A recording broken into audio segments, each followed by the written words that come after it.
Hey guys, Legendary Grimlock here, and today we're going to be covering Hulk versus Kratos for Horrific Truth. Now, you might be asking, Legendary, what brought this on as a whole, right? Well, it's pretty simple. Here on TikTok, over there on TikTok, the God of War fans and Hulk fans, or at least I should say Marvel fans, have been going at it back and forth here, with apparently people now saying that Kratos would destroy even the comic version of the Hulk, which is one of the dumbest arguments I have had to date. And the thing is, their arguments are just so terrible. Well, Kratos has beaten gods, right? And Hulk has lost to Thanos, which again is one of the dumbest arguments of all time because I don't know how losing to Thanos is a bad thing. Like, I don't understand why people do this to the Hulk more than anybody. Maybe it's because of Infinity War, and maybe it's because, the movie did portray Thanos in a way that honestly is accurate to his comic version, except with the whole Mad Titan thing and him wanting to do it for Lady Death and stuff. He was actually like a relatable character and stuff like that. But again, enough of that. Today, we're going to have to give the literal, horrifying, graphic truth here of Hulk versus Kratos.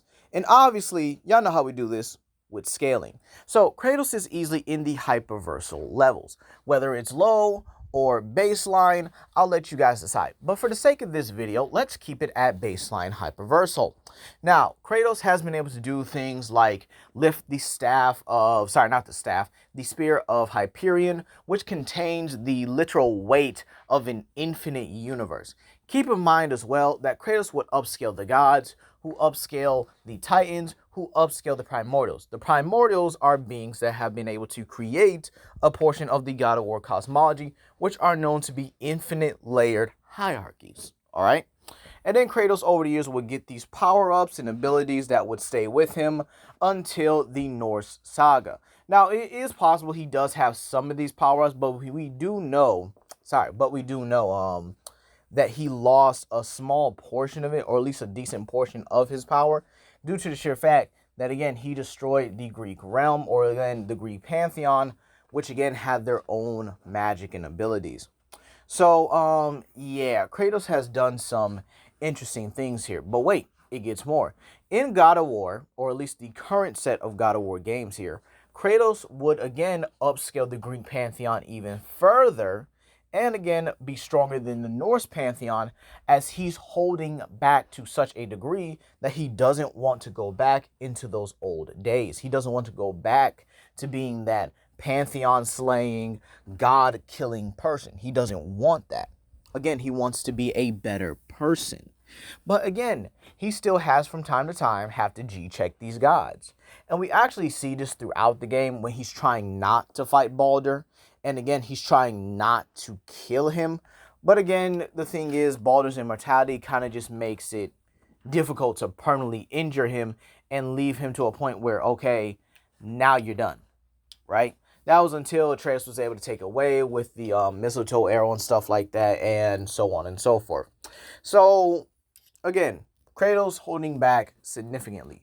This is also shown in the Thor fight, where Thor even states that he's holding back to, I guess, be a better person and stuff. But then we see by the end of the game, while Kratos is still holding back again, trying not to, actually commit one of the biggest genocidal events of all time, he's still able to beat Thor in skill, and again is trying to convince Odin that this quest is, fruitless.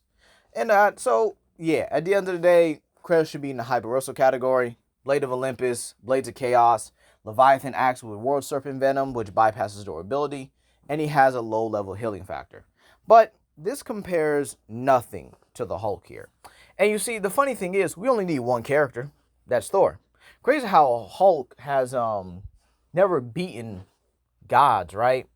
But yet he's beaten Thor, Hercules, and currently, he was tossing around Nyx and would definitely be above the Greek pantheon he fought when he was a World War Hulk.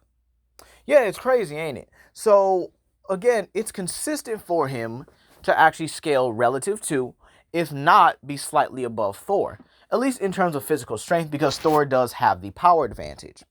But again, he has matched Thor, overpowered Thor. hit Thor so hard that he shattered his skull. All right. And the thing is, though, Thor is perfect for a simple scaling point because he has some of the best, and I mean this, some of the best and most simplest scaling you could ever find in Marvel. And again, that's not to say that's a bad thing, because again, Thor is a very good scaling point for universal to outerversal arguments. And here's where Hulk scales to and above him because of his physical strength alone, and definitely his durability. You see, Thor has been able to affect the World Tree on multiple occasions.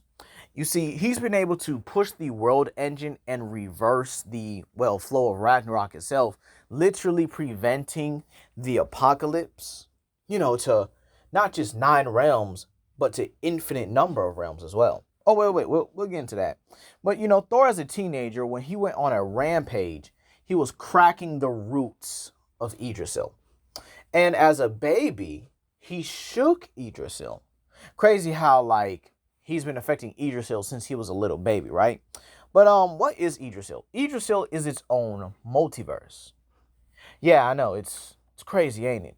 How Yggdrasil has all these roots that are within reality and quantum-sized realms that are, again, all infinite in size, with Yggdrasil also containing its roots into to spread through all of reality. Every universe has a piece has roots of Yggdrasil within it. Now, again, you can say every realm, every dimension reality, exists across the 616 reality contains multiple. Everything, and I mean multiple, basically universes and interdimensions within it. It's ridiculous. I mean, you could even put Nightmare's realm, here's the funny Dormammu's realm, Shumagorath's realm, and so on and so forth. But let's not also forget that in the Doctor Strange one, Doctor Strange himself became the god of magic cosmos when he had the eighth power, the Marvel eighth cosmos, given to him by and I mean many things, meaning the World Tree, including realms that are beyond of the time, cosmos, space, and again, the eighth cosmos is absolutely broken. You can scale the eighth cosmos to a plethora of ways, and one more thing before I get into that, let's not forget Yggdrasil also contains its own subspace. So yeah, Yggdrasil is broken here. But back to the 8th cosmos scaling, right? A simple concept, which is love here, which was used in the Guardians of the Galaxy run, pre-current Guardians of the Galaxy run here. This run is where the Guardians of the Galaxy had to fight a Dormammu, which was extremely amped here. Like, this Dormammu was broken. So they strapped Nova to a Mysterium bullet, which is from the 8th cosmos, and gave him the literal cosmic energy of love. They shot him with that Mysterium bullet. Keep in mind, Nova would keep this energy as he's absorbing this literal concept into him. And he even states that it's one of the most powerful energies he's ever absorbed before, so take that as you will. And they use it to one-shot this version of Dormammu.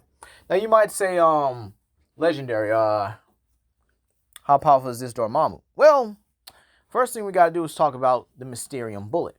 Now, the Mysterium bullet is made out of a mystery metal, and this comes from things like the Mystery Realm. And love is actually made out of mystery, or at least it's vice versa, I believe, as well, right?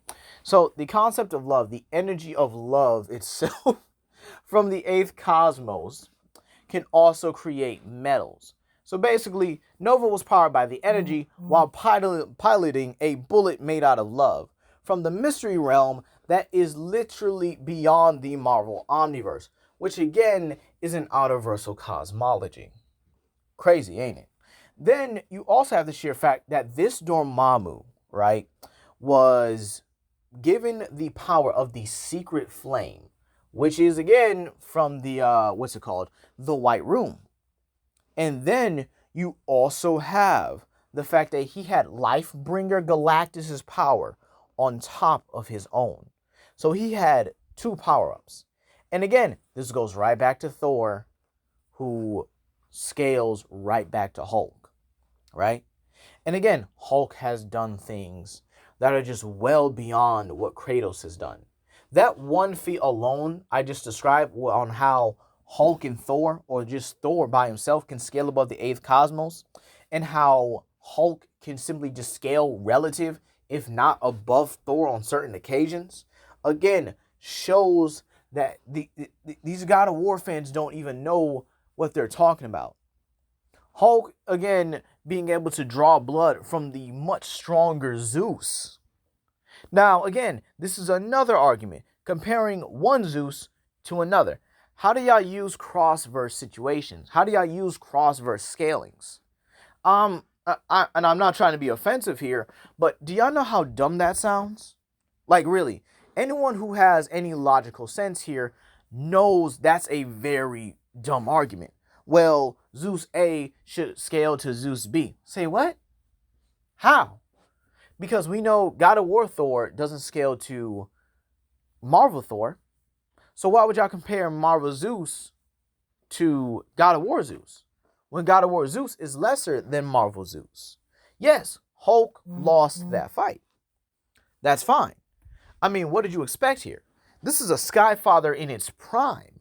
This is like Thor versus Odin. Odin has bodied Thor when he was in his prime. And this is before the whole, he got the Odin Force, and he got the power cosmic, and so on and so forth.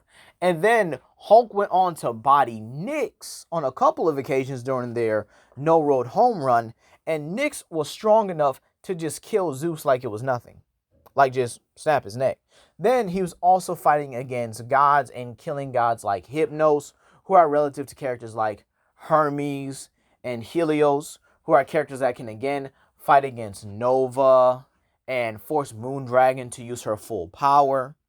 And again, Nyx was able to only be beaten by all of Olympus teaming up against her. And again, Hulk was able to damage her by himself. And this is a much stronger Hulk than he was during his World War run, where again, he was still able to take attacks from the Greek gods.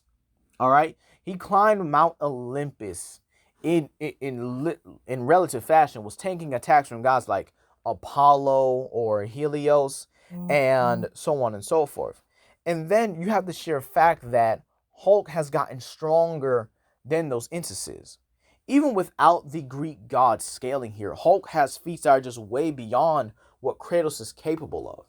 It's a very dumb argument to use God-on-God comparisons. Because again, even Marvel's version of Ares would stump the God of War verse as a whole. He has much higher feats, much higher scaling, and better hacks resistance than Kratos. Kratos also doesn't have a healing factor on the same level as Hulk. Now you might say, oh, well, but didn't you say he can bypass, the durability to Hulk? Yes, but Hulk has tanked that before. He's taken a literal death touch from Elixir designed to overload his healing factor. And keep in mind, Elixir effects on a subatomic level. And again, Hulk tanked that like it was nothing. So yeah, all the feats Hulk has done, all the things that Kratos has done, they don't compare to each other. Hulk bodies him over and over and over again. But that's going to be all for today, you guys. You comment down below, like and subscribe and share with your friends. This is Legendary Grimlock, and I hope y'all have a blessed day. Peace.